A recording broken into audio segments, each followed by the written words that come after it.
In this video, I'm going to show you how to make a central file in Revit. Now to do this, first you want to open your Revit model. I have this one over here, which is just like a random example. And then you want to go to this Collaborate tab up top. And then you want to click on this Collaborate tool over here in the top left. Now from here, it's going to ask you how you want to do this. If you want to do it within your network or in the cloud, I'm just going to go for within my network over here. And then I'm going to click on OK, which of course is going to be on a local server. So I'm going to hit OK, and that's the first step done, okay?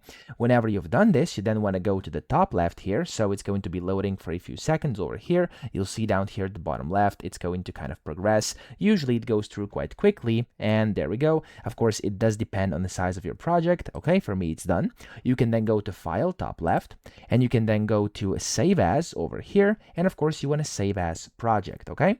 So over here, you want to click on this project button, and then down here, it's going to be the file name. So of course, you can change the file name. I'm just going to name this one, for example, project 2, like this. And then where it says down here, project files, you want to go and click on it. And of course, make sure this project file, so it saves as a correct one. Sometimes it's going to pop up something different too.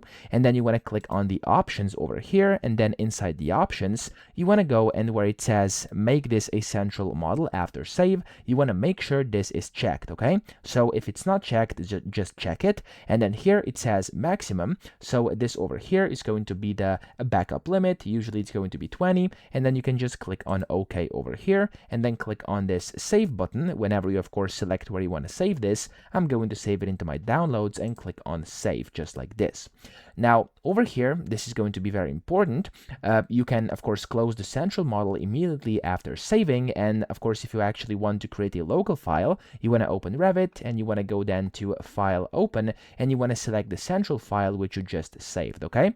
So that's essentially all you have to do. I hope this video helped you out. If it did, please subscribe to the channel and help me out as well.